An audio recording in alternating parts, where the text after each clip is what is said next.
Sincherim de UFOs, contatos africanos.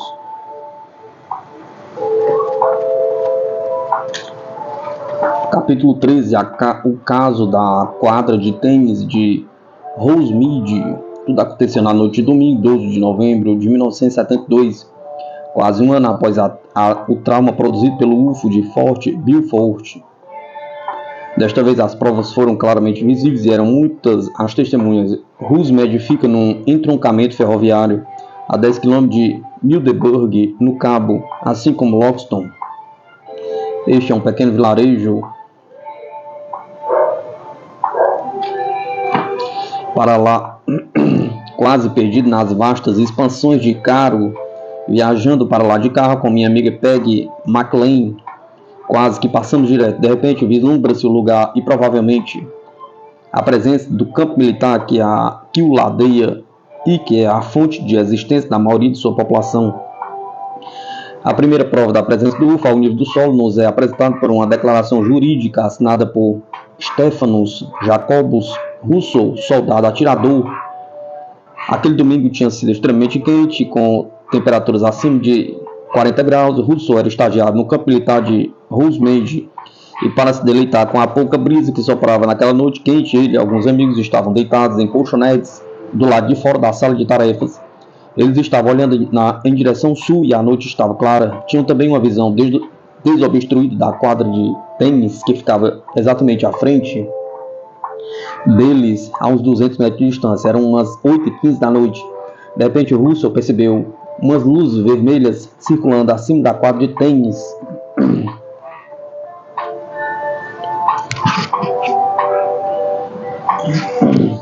Primeiro achei que fosse as luzes traseiras de um carro em manobra circular, mas aí percebi que não havia faróis na frente.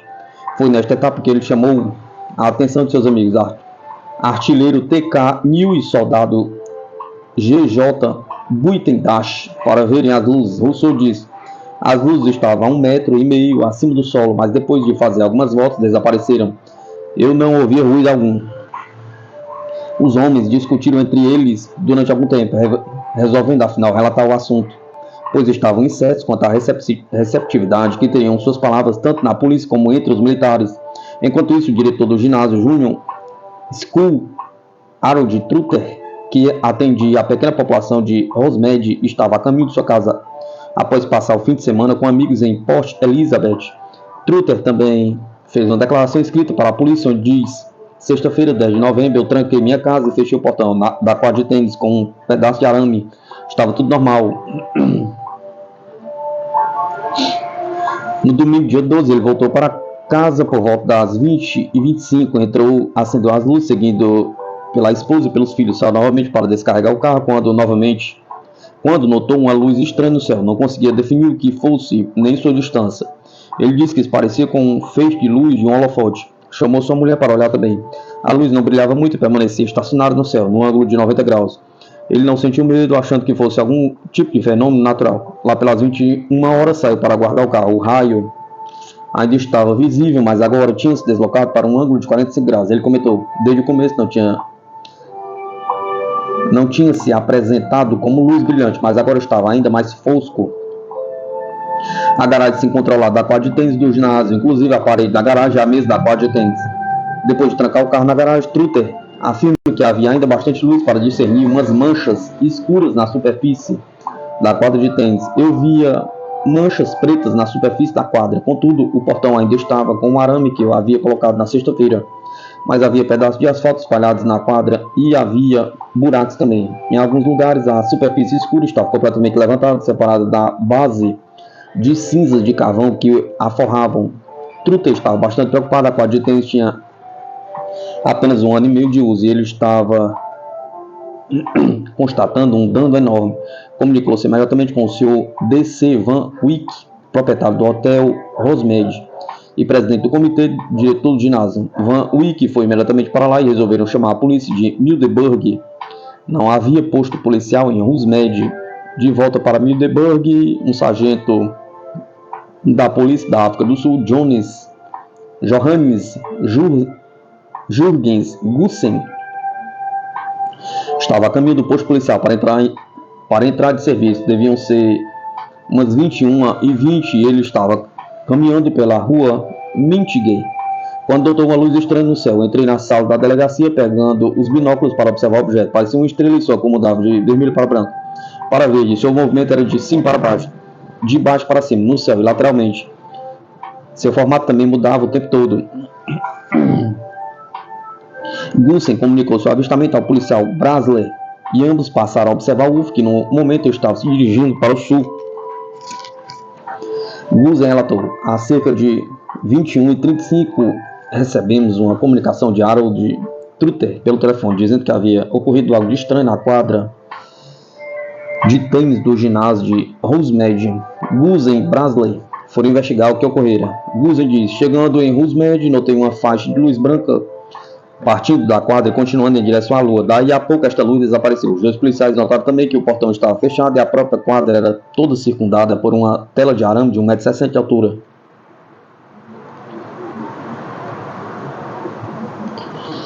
Havia vários buracos na superfície da quadra de tênis de vários tamanhos. 3 dos buracos menores davam a impressão de que algo tinha sido introduzido embaixo da superfície, levantando-a. Havia pedaços de alcatrão espalhados por todo lado, dentro e fora da cerca de arame, informou Gusen. Enquanto eu estava fazendo minha investigação, o estranho objeto ainda estava se movendo no céu, acima da quadra de tênis, mudando de formato de cor. Mais tarde ele desapareceu. Na manhã seguinte, várias pessoas examinaram a superfície da quadra. Entre eles estava o comandante distrital da polícia de Middelburg, coronel B.G. van Werden. Hoje o coronel Werden está aposentado, mas ainda trabalha no serviço penitenciário de Middelburg. Comunicando-me com ele pelo telefone, foi informado que sua casa estava em reformas e que ele preferia vir me visitar no hotel onde eu estava hospedada. Ele tem uma boa constituição, é quase atarracado, tem cabelos louro, acinzentado e olhos penetrantes. Não parecia de certo tipo de pessoa aposentada. Longe disso, admitiu que o caso Rosemead tinha sido um dos casos mais intrigantes de sua carreira policial. O coronel Van Heiden tinha chegado ao local na manhã da segunda-feira, dia 13 de novembro, e imediatamente colocaram uma tranca no portão da quadra de tênis e depois deu ordens para recolher as amostras de superfície da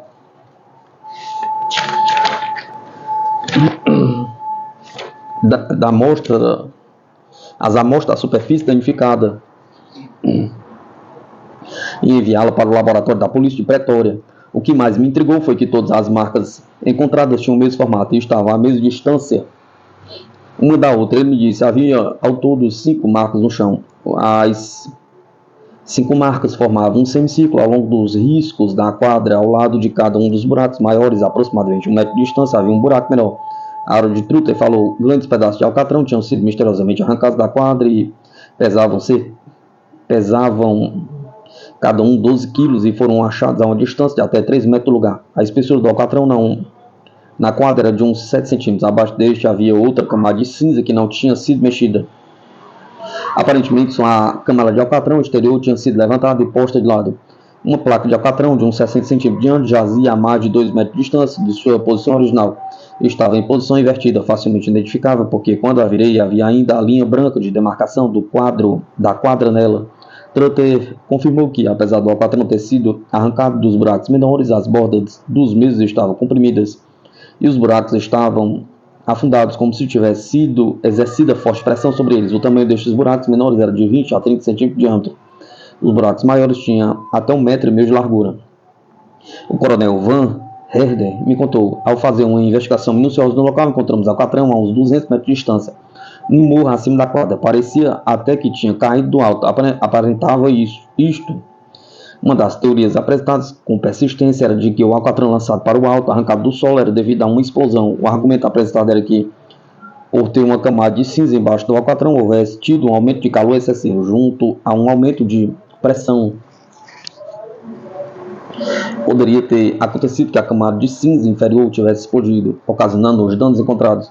Os pedaços de alcatrão enviados ao laboratório de polícia de Pretória foram examinados pelo coronel Nettingling, que refutou integralmente a teoria de uma explosão. Ao lado da quadra de tênis, a uma distância de 3 a 4 metros uma da outra, havia 2 árvores de borracha silvestre. Depois do incidente, os policiais notaram que as folhas novas verdes ao lado da quadra de tênis estavam bastante queimadas, e a amostra das mesas foram também enviadas para Pretória. Na hora, não era perceptível nenhum outro dano à casca das árvores, E foi somente quando, de minha visita em outubro de 1978, fiquei sabendo do Sr. Van Zyl, atual diretor do ginásio, que apenas uns 2 meses depois do incidente, as árvores acabaram morrendo. Ficaram ainda algum tempo em pé e há pouco tempo é que foram cortados. O Sr. Van Zyl, muito gentilmente, me forneceu vários pedaços de casca dessas árvores que contornavam o resto do tronco delas, e elas foram enviadas à Universidade de Zimbábue para ser analisadas. O Sr. Van Zyl me acompanhou ao redor da quadra de tênis, apontando depois os restos das 2 árvores mortas. A quadra foi recentemente remodelada, recebendo nova superfície, apesar de ter sido utilizada ainda como um acabamento provisório. O Van Zyl também apontou para mim os montes ou randiges, onde mais pedaços de alcatrão tinham sido encontrados pela polícia. Esse documento, mais tarde divulgado pelo laboratório da polícia, o coronel Netglin revelou: analisamos cuidadosamente os pedaços de alcatrão e algumas folhas secas da árvore de borracha silvestre que nos foram entregues. Posso assegurar ao povo de Rosemead que nada de anormal foi encontrado nas amostras. Todas tinham sido testadas para medir radioatividade, expansão ou redução devido ao calor, frio em excesso. O coronel Netglin, apesar disto, salientou que ele tinha encontrado sinais de que o alcatrão tinha sido identificado por uma picareta, sem todavia divulgar nenhuma explicação de como tinha chegado a tal conclusão. Ele ainda acrescentou, um pouco ironicamente: acho importante não esquecer que o diretor de ginásio estivera ausente 2 dias, e em 2 dias alguns poucos terrestres são capazes de produzir muitos danos. Mencionando tais palavras ao coronel Van Herden, ele me disse que não tinha ouvido falar disto, mas que em nenhum momento ele acreditava que qualquer ser humano fosse responsável pelo que havia ocorrido. Acrescentou: um detalhe importante é que a distância entre o buraco pequeno e o buraco grande era uniforme, e isto não poderia ter sido feito indiscriminadamente.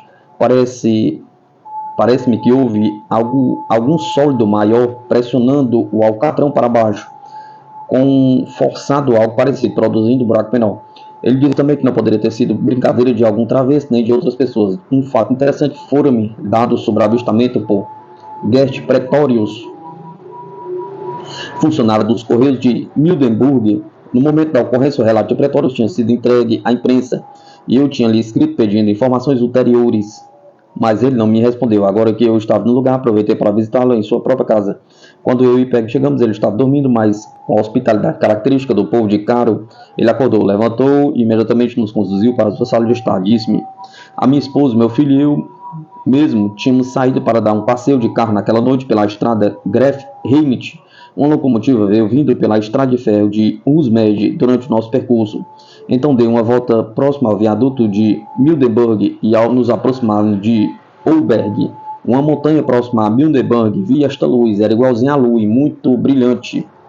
Entendi que não era a lua, porque naquele instante ela se apagou. Sua cor era amarelo brilhante. Aí, quase chegando à curva, a luz acendeu novamente. Neste momento me parece que algo estranho estava saindo dela. O relato dos jornais dizia que Pretorius tinha visto 2 homenzinhos com brilhantes lanternas vermelhas saindo dela.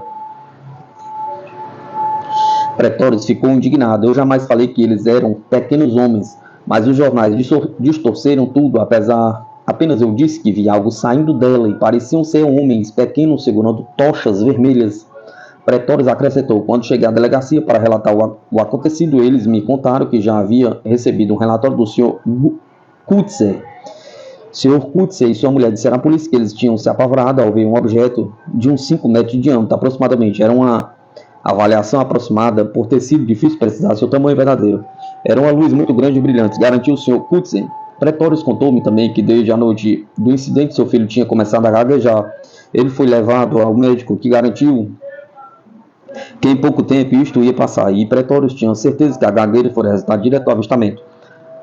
Nem eu, nem minha mulher sofremos reações negativas após o fato. Ele diz: apesar de ter levado um bruto de um susto na hora, Pretorius afirmou também que lhe parecia que havia centelhas saindo do objeto, que estavam pairando a uns 3 metros acima da montanha. Quando da minha visita ao ginásio Rosemead, infelizmente, Harold Truter já não estava lá, mas apesar disto, consegui obter seu novo endereço por intermédio de um amigo dele, Rene Kutzer. Este não é a mesma pessoa mencionada acima.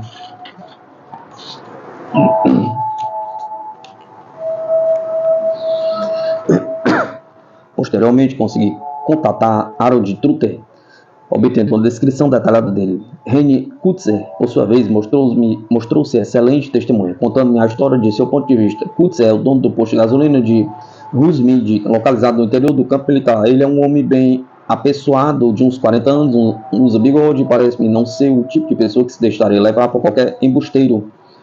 Ele me contou que na noite anterior ao evento, ele e sua mulher estavam sentados ao lado de fora de sua casa, olhando para o céu. Eles tinham observado este objeto parecido com um satélite, zigue-zagueando pelo céu. Era curioso, pois não parecia estar seguindo uma rota pré-estabelecida e nunca eles tinham visto nada parecido antes.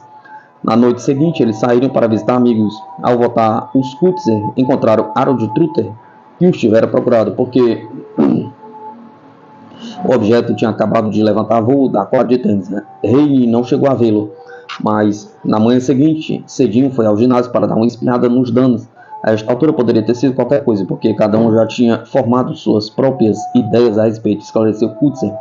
Ele me contou que de Pretória tinha sido enviado alguns cientistas pertencentes ao Conselho para a Pesquisa Científica e Industrial, junto a policiais e a experts militares, e todos empreenderam buscas nos terrenos da escola. Eles já encontraram piche nos Randgens, declarou Kutzer. Um dos cientistas entabulou conversa com Kutzer e parecia saber mais do que todos os outros a respeito daquilo que tinha acontecido e estava acontecendo. Ele me chamou a atenção para o fato de que as marcas produziram uns padrões. Havia 5 buracos grandes enfileirados e ao lado de cada um destes grandes havia outros menores, equidistantes dos grandes. Parecia que algo de bem grande tinha pousado, possuindo um pequeno pé ou projeção de um lado. E parecia-me que esta coisa tinha pulado de um local para outro. As marcas eram bastante regulares e a distância entre os buracos grandes e os pequenos era igual, e também a distância entre o buraco grande e o outro. Kutzer lembrou dos soldados que tinham observado o objeto enquanto dera voltas várias vezes pela quadra de tênis antes de levantar voo. Ele me disse: eu era amigo dos Trutter desde os tempos de escola. Agora, junto com Harold, estavam o mesmo cientista que nos alertara para a superfície em volta dos buracos, observando que não estava nivelada. Apresentava dentes, como se um peso tivesse descido e prensado o alcatrão. Kutzer confirmou que as 2 árvores de borracha silvestre, 2 semanas após o evento, tinham começado a se ressentir, se bem que levaram ainda 2 meses para afinal morrerem. Estavam queimadas pelo lado de dentro, o lado que defronta a quadra de tênis, assim como se tivessem sido expostas a um calor intenso. Foi o que ele me disse.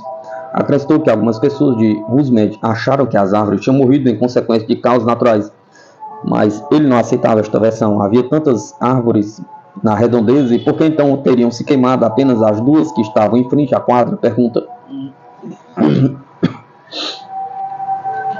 A quadra de tênis e a casa estavam próximas, uns 20 metros de distância uma da outra. Ele disse: no canto da casa existia uma grande pedra que se projetava solo acima. Na época, os Trutter tinham um filho pequeno de 1 ano e meio que estava aprendendo a andar. Cada vez que ele chegava ao canto da casa, ele esbarrava e caía na pedra, e os pais tinham tentado removê-la com a mão, mas ela estava bem firme, solidamente plantada, e não havia como removê-la. Contudo, ao voltar naquela noite, depois da aparição do UFO, a pedra tinha sido removida e havia pequenos pedaços de alcatrão, do tamanho de uma cabeça de fósforo, incrustados na parede da casa. A pedra tinha sumido e não a acharam em lugar nenhum. Restava somente o buraco do local de onde ela havia sido retirada. Eu sei que isto é verdade porque constatei com os meus próprios olhos. Kutzer nos disse que havia muitos que acreditavam que tudo tinha acontecido assim devido a uma explosão, mas eu esclareci dizendo que o coronel Maitland de Pretória já tinha afastado esta hipótese.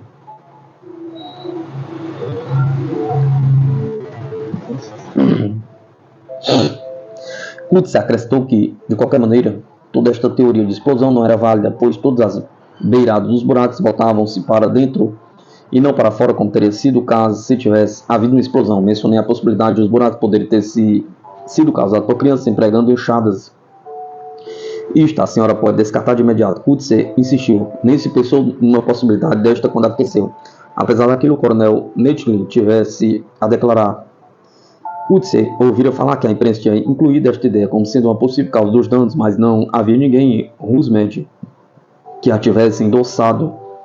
Ele também me disse que havia Quem tivesse se aborrecido pelas reportagens dos jornais e o ridículo provocado. Harold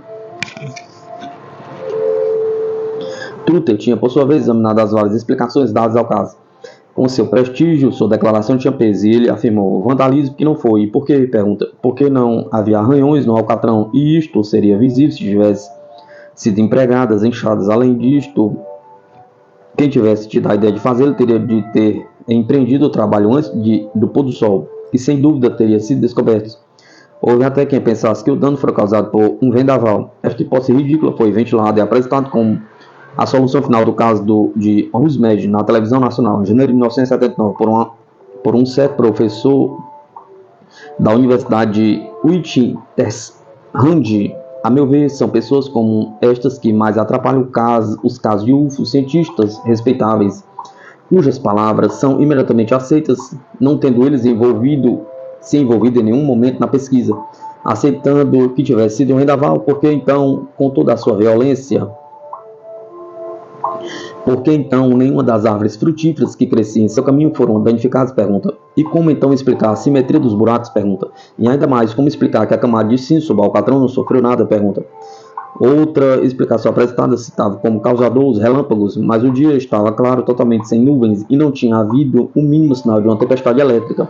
Kutz também falou: veja agora, minha mulher, ela não acredita em UFOs e não quer aceitar que isto foi exatamente assim, mas ela não apresenta outra explicação substituta. E acrescentou, quase falando consigo mesmo: mas eu sei por mim que não foi explosão, nem um resultado de brincadeira de crianças elevadas. Portanto, o que era? Pergunta. Henry Kutzer faz bem em perguntar, assim como o coronel Van Herden, Harold Truter e Gert Pretorius. Se algum cientista soubesse ou sabia, não ia mesmo falar. Todas as testemunhas que interpelei, Roosmed e Mildenburg, não achavam graça em pensar que podia ter sido visitas de um mundo alienígena ou algo totalmente além do seu conhecimento. De fato, foram todas muito educadas e prestativas, e foi um prazer poder trabalhar com elas, mas elas ainda estão intrigadas a respeito do objeto que destruiu propositadamente ou não a quadra de tênis de Roosmed. E não houve ninguém que apresentasse uma explicação plausível daquilo que poderia ter acontecido. Todo este caso se apresenta ainda como uma quantidade desconhecida definitivamente. Quem sabe se a resposta está por perto, apenas nós não a enxergamos por estarmos procurando por ela.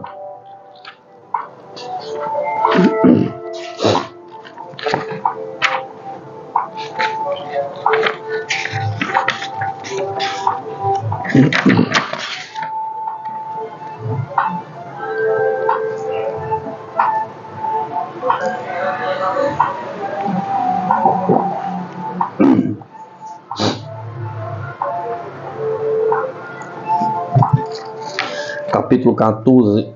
Os homens de prata da reserva Grunwald.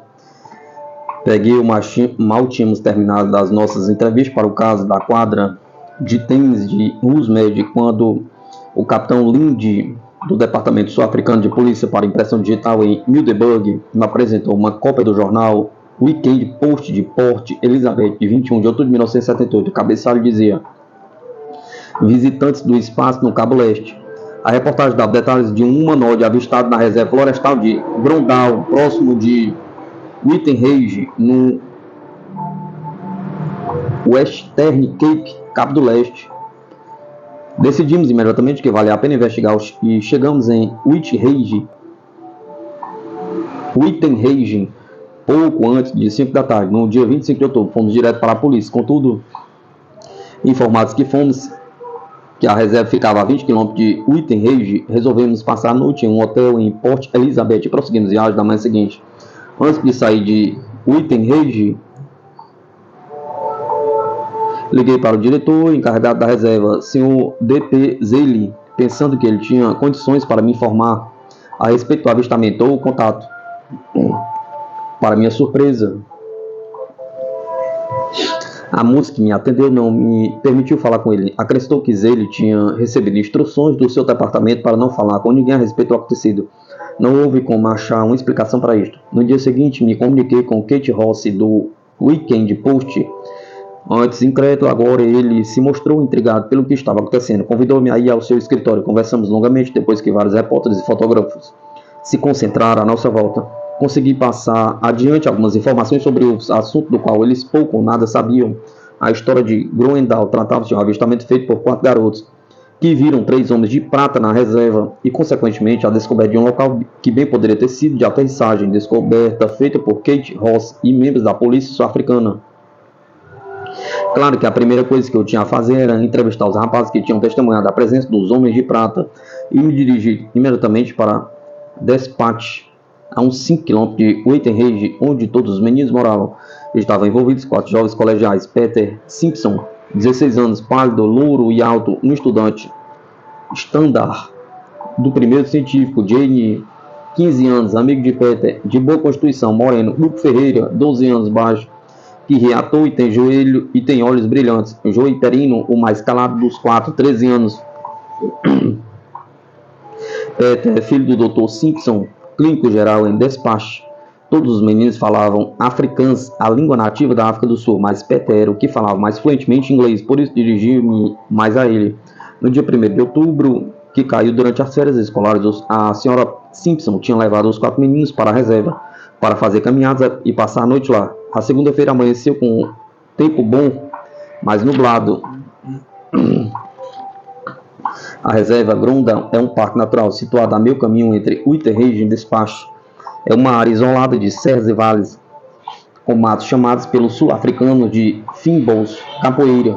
Há grande abundância de fauna, desde os pequenos dáceas, coelhos das pedreiras e hidrates, aos búzios e leopardos. O encarregado desta área é o Sr. Ziley.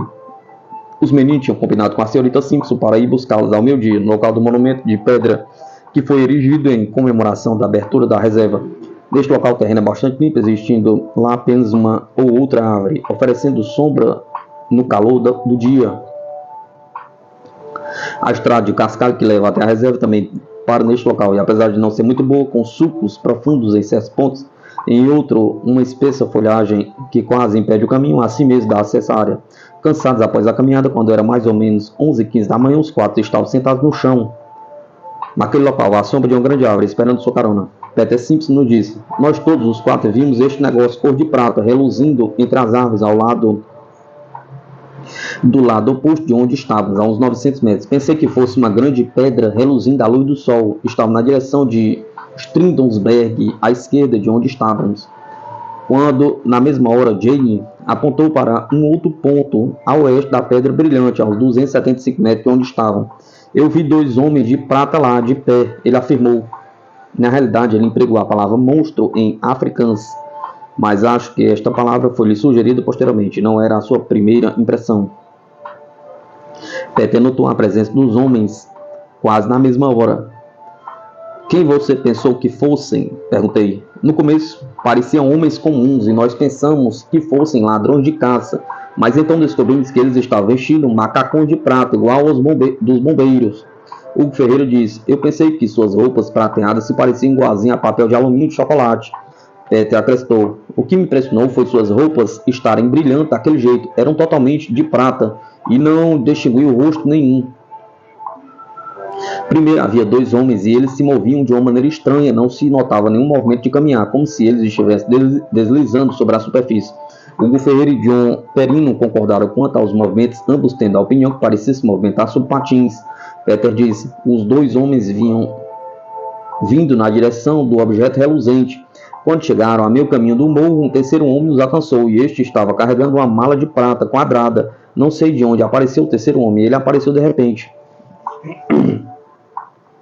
Você viu que tipo de mala era? Perguntei. Apenas uma pequena mala quadrada de mão. Não vi alça nenhuma. Os homens não pareciam possuir braços. Bem, pelo menos que eu visse. A mala ficava um pouco atrás do homem que a carregava. Perguntei. Estava ela ligada ao seu corpo? Perguntei. Não acho que estava colada ao corpo, mas tampouco pude ver de que modo ele a carregava. Todos os meninos concordavam com isso. Nenhuma das testemunhas tinha observado braços. Jane disse que não tinha visto pernas tampouco, e julgado pelos desenhos que os meninos fizeram para o sargento Christopher Power, um dos policiais que estivera pesquisando o caso, Apenas Hugo Ferreira e Peter Simpson desenharam uma separação do ponto onde deveria haver pernas. Perguntei: será que pareciam robôs se compararmos a homens mortais? Perguntei. Não, respondeu Peter. Eles se pareciam com homens normais. Contudo, você afirmou que seus movimentos eram esquisitos. Eu afirmei. Sim, eles se moviam apenas dos joelhos para baixo. Era quase como se fosse uma barbatana. Eles acompanharam quando os homens chegaram a uma cerca. Eles pularam a cerca e o que estava atrás olhou em nossa direção. Parece que ele parou, esperando que os outros dois passassem pela cerca.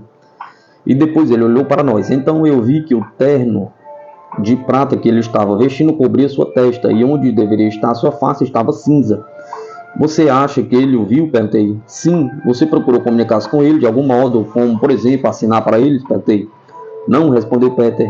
Na hora ocorreu que eles poderiam ser alienígenas, pessoas que não são da Terra. Perguntei de novo. Só depois que eles se foram, admitiu Peter.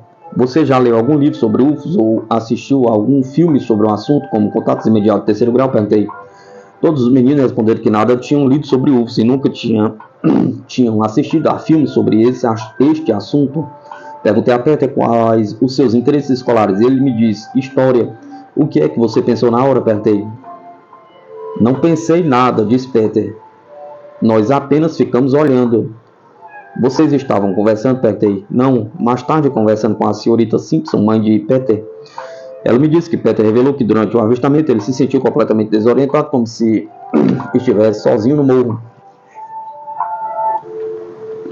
com mais ninguém olhando. Quando comentamos isto com outros meninos, eles também admitiram ter também sentido algo estranho, mas com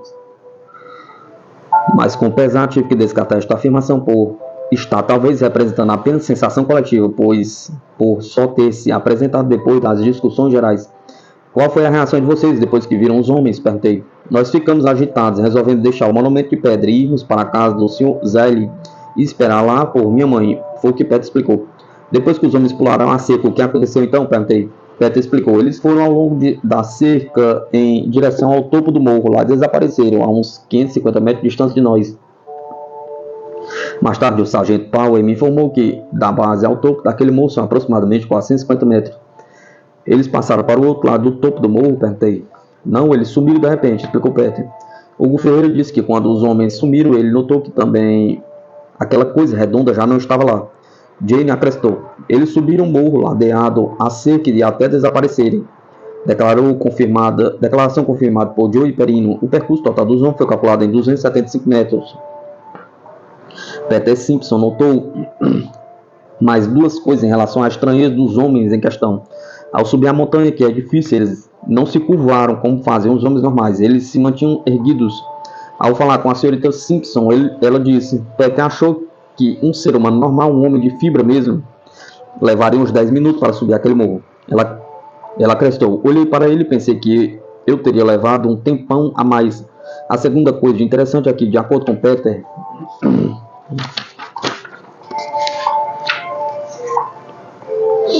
e confirmado pelos outros três, os homens levaram apenas de 50 a 60 segundos na subida, cobrindo uma área bem grande.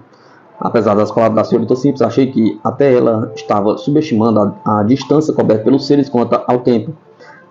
Ao desaparecerem os homens, os meninos começaram a falar, agitados entre eles. Eles pressentiram ter presenciado algo fora do comum e decidiram que, em vez de esperar a chegada da senhorita Simpson, era melhor continuarem o caminho pela estrada de cascalho até a casa do encarregado da reserva. A senhorita Simpson então continuou a narração. Nós tínhamos marcado para eu buscá-las na Big Stone, Pedra Grande, ao meio-dia, mas me atrasei um pouco e cheguei à casa da senhorita Zelle, do senhor Zelle, às 12h05. Fiquei surpreso ao ver os meninos sentados ao lado de fora da casa dele, perto da garagem. Parei o carro e os quatro vieram correndo, e um falava mais depressa do que o outro, todos juntos. Pedi que se acalmasse e me contasse o ocorrido. Pensei que eles deviam ter visto um bujo ou um leopardo na caminhada da Pedra Grande. Mas notei que eles estavam por demais agitados e excitados. Foi aí que Peter me contou que eles tinham visto 3 homens de prata, interroguei-os, e ele me disse que se pareciam com homens normais, adultos. Perguntei-lhe se tinha falado com o Sr. Zelle, e ele disse que não, por medo do ridículo. Os outros três não queriam tampouco que eu fosse falar com o Sr. Zale, porque disseram que parecia uma história por demais fantasiosa. A senhorita Simpson ainda explicou que nenhum deles tinha pensado em UFOs ou em seres do espaço exterior, mas me impressionei quando os meninos explicaram como eram os movimentos destas pessoas e logo pensei em pessoas do espaço exterior, mas não mencionei nada disso para os meninos. A senhorita Simpson sugeriu que fosse contar tudo para o Sr. Zale, mas Peter se negou. Por favor, mamãe, ele vai rir de nós. A história parece por demais fantasiosa. A senhorita Simpson explicou. Peter disse que no início ele tinha pensado que estava vendo uns ladrões de caça, mas logo mudou de ideia quando notou seus movimentos esquisitos. Ao mesmo tempo, ele pensou que poderiam ser bombeiros ou aqueles homens que vão para o véu de arrancar as plantas de cactos nocivas.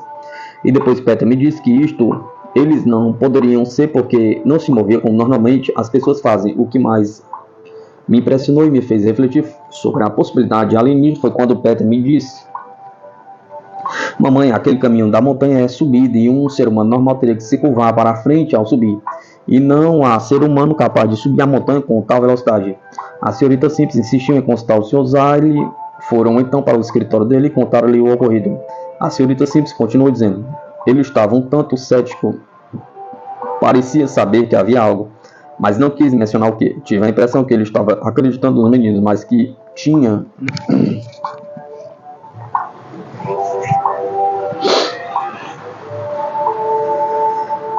ele tinha que se manter calado. Mais tarde, fiquei sabendo que ele vira luzes verdes em outras ocasiões sobre a reserva. A senhorita Simpson queria certificar-se de que Peter não estava cometendo um engano. Você tem absoluta certeza que não eram bombeiros, ladrões ou de caça ou coisas assim? Perguntou. Não, mamãe, de maneira alguma. Sua roupa parecia ser feita de ouro pel. Seus movimentos eram muito esquisitos e horríveis. Pareciam estarem andando, pareciam estar deslizando. A senhorita Simpson disse: voltei de carro para a pedra e logo depois para o estacionamento. Parei e saí do carro. Parecia um declive muito grande. A subida daquele morro de capim baixo. Mais tarde me surpreendi ao saber que o morro estava coberto de capoeira, que chegava a 2 metros de altura. Acho que eu não teria me preocupado com a história toda se Peter não tivesse me contado que seus movimentos eram tão esquisitos e que eles subiam o morro em posição ereta com incrível velocidade. Ela acrescentou: o trecho que os homens percorreram ia do leste para o oeste, depois do sul para o norte, cobrindo uma distância de cerca de 200 metros. Perguntei aos meninos se eles depois sentiram-se mal. A senhorita Simpson respondeu: Peter queixou-se de dor de cabeça esta última semana, mas logo depois do evento não sentiu nada.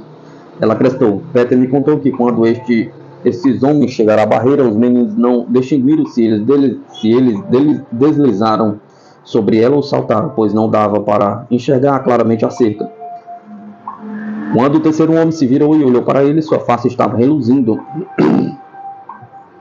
Chegando em casa depois disso tudo, a senhorita Simpson queria avisar a polícia e a imprensa, mas seu marido se opôs.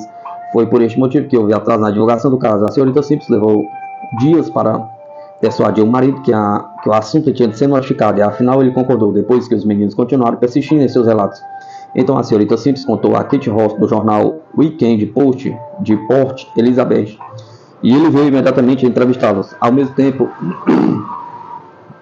em que os meninos tiveram o avistamento, os funcionários da reserva florestal Grundal, Alfred Pop, Cedric Captain e William Five encontraram estranhas pegadas de uns 2 km de distância do ponto em que os meninos tinham visto as figuras de prata. Mais tarde visitei o local e, embora tenha certeza que os funcionários tinham razão em dizer que as pegadas não eram nem de animal nem humanas, não me parecia concebível que as pegadas dos homens de prata se achassem num local tão distante daquela em que eles foram observados. Ao examinar o local apontado por Chris Powell, as pegadas já não estavam mais visíveis. Kate Rossi, o sargento Christopher Powell e um major da polícia africana, junto a 2 trilhadores da reserva e o fotógrafo Evan Smith, que forneceu as fotos que ilustram a história, resolveram explorar a área onde os meninos tinham o primeiro testemunhado da pedra brilhante. Com surpresa, descobriram que o morro em frente à localização dos meninos no momento do avistamento, e que a princípio parecia estar coberto apenas de capim, estava na realidade coberto de fimbos da altura de 2 metros, quase inacessível. O terreno era muito irregular, difícil de penetração, e os homens levaram 1h30 para alcançar o local. Pouco depois de alcançar a área, encontraram um local afundado bastante grande. Infelizmente, tinha se passado cerca de 16 dias depois do avistamento. Havia tido fortes chuvas nesse período. Parecia como se algo de pesado tivesse pousado lá, amassando o mato e as árvores pequenas. Segundo Chris Powell, havia 8 marcas de perímetro exterior do desenho oval, cada uma contendo 3 depressões bastante profundas. Existiam outras 4 marcas dentro do oval que não pareciam estar relacionadas aos 8 encontrados do lado externo, que eram equidistantes uma das outras. Não havia evidência de marcas de fogo no mato em volta da área. Infelizmente, nenhum dos homens que fizeram o primeiro exame do local estava ciente que deveriam ter empregado um contador Geiger ou colhido a amostra de solo. De qualquer maneira, me disse Kate Ross, acho que muita coisa de valor tinha se perdido devido às chuvas. A área já tinha sido pisada pelos homens e isto destruiu qualquer outro vestígio que porventura ainda existisse no local. Contudo, Everett Smith do Weekend Post tirou algumas excelentes fotografias. Chris Powell disse, o local amassado encontrava-se no exato ponto onde os meninos tinham observado a pedra brilhante. Para mim não existia dúvida de que a depressão não foi causada por qualquer coisa normal. As marcas eram por demais simétricas. Os trabalhadores de Grondal concordaram, não havia sido de maneira alguma um animal, apesar de alguém ter sugerido que a depressão poderia ter sido causada por tartarugas fazendo seus ninhos. Estas tartarugas crescem muito e poderiam realmente ser a causa de numerosas depressões. Em sua procura de um ninho apropriado, mas tartarugas nenhuma poderia ter causado as marcas que são simétricas e equidistantes uma da outra, informou Powell, depois de ter entrevistado os 4 meninos e a senhorita Simpson na casa dela em despacho. Peg e eu, junto com Peter Simpson, Chris Powell e outro amigo, fomos de carro para a reserva Grondal. Foi-nos dada a oportunidade de observar a área inteira, olhando do mesmo monumento de pedra, uma área livre de mato e facilmente acessível. Ao entardecer havia uma certa atmosfera envolvendo o lugar. À distância ouvimos o som dos bujos e ruídos abafados de animais surgirem no ar. Havia, porém, uma quietude estranha no local, como se de repente estivesse perdidos no tempo. Se os homens de prata eram de fato alienígenas, eles não teriam escolhido um local melhor, se procurasse privacidade e solidão. Paramos um instante na casa do Sr. Zali e ele saiu ao nosso encontro. Parecia estar amigável e bem disposto. Eu não mencionei meu telefonema rejeitado. Zali me contou que 3 meses antes ele tinha observado uma luz verde acima da reserva e ele parecia inexplicável. Não explicável em termos comuns. Ele também nos contou que na sexta-feira precedente ao avistamento dos meninos, uma mulher indiana moradora do local contou ter visto um objeto de discórdia levantar voo da reserva. Aquela noite, de volta ao hotel, resolvi telefonar para os Estados Unidos e me aconselharam a procurar um contador Geiger na universidade e ao mesmo tempo me informar se havia alguém do departamento de geologia que se prontificasse a me ajudar. O meu primeiro contato foi com o professor Rust do departamento de geologia da Universidade de Port Elizabeth. Não foi muito positivo. Pelo telefone, ao pedir-lhe um encontro, ele parecia hesitar. Era um homem totalmente cético a respeito dos outros. Além disso, ele estava preparando as provas de fim de ano. Ele não sabia se conseguiria achar tempo para falar comigo. Dei-me 5 minutos, implorei. Afinal, ele concordou com a breve entrevista ao meio-dia. Ao chegar na universidade, um dos alunos prazerosamente ensinou-me o caminho para a sala do professor Rust. É um homem escuro, bonito, mas notava-se claramente que não lhe sobrava tempo para saber de história sobre urso. Mostrei-lhe uma foto da área com as depressões, e aí ele ficou bastante intrigado. No começo pensei que ele pudesse mudar de ideia e ir pessoalmente visitar o lugar, mas ele chamou Russ Shone, um de seus assistentes, e nos apresentou. Ficou combinado que Shone, junto a um colega, iria acompanhar a Chris Powell para examinar a área afetada. Infelizmente eu não podia permanecer em Port Elizabeth mais tempo, e Peg e eu fomos para a cidade do Cabo. Contudo, falei com Chris várias vezes. Ele foi muito prestativo e mais tarde entrou para Mufon. Era uma pessoa confiável, agradável, de grande ajuda para mim durante toda esta investigação. Os homens partiram para a excursão na terça-feira, 31 de outubro, 29 dias depois do avistamento. Russell, Shone e Dave Glisner se juntaram a Powell e os 2 geólogos publicaram um interessante relatório em carta pessoal endereçada a mim. Shone diz: infelizmente, as impressões já não estavam nada visíveis quando chegamos ao local, contudo elas estão distribuídas simetricamente, e por si só, este fato as tornaria interessantes. Daquele local poderia calcular que o objeto observado pelos meninos devia ter 6 metros de altura para isso se encaixar em seus relatos. Não tenho dados para poder comentar sobre a origem possível de tais marcas. Apesar disso, se fosse uma brincadeira, então o criador dela devia ter uma certa engenhosidade e grande fonte de energia. Naturalmente, assim como aconteceu com a maioria dos casos de urso, permanecem ainda muitas perguntas a serem feitas e respondidas. Em seu relatório final, Russell Schoen declara: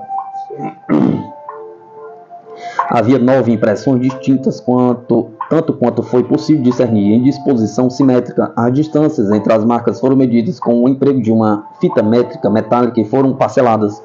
4 delas eram de formato suboval. Havia 4 buracos pequenos dentro das impressões que poderiam ter sido produzidos com um forcado ou um ancinho tubular. Havia sinais do solo ter sido comprimido, especialmente em uma das impressões que ainda estava mais bem conservada. Não existiam marcas de queimaduras e a leitura pelo contador Geiger não demonstrou nenhuma atividade anormal. A própria localização jaz num local de mato fechado e é difícil de supor que qualquer equipamento tenha sido facilmente transportado no meio dele para alcançar aquela área. Levado em consideração todas as evidências apresentadas junto com o relatório de Russell Schoen e as observações de Crispal, a confiabilidade das testemunhas e os detalhes que eu pessoalmente consegui me sinto livre para declarar que os meninos relataram com autenticidade o que viram. Retrato falado dos Homens de Prata.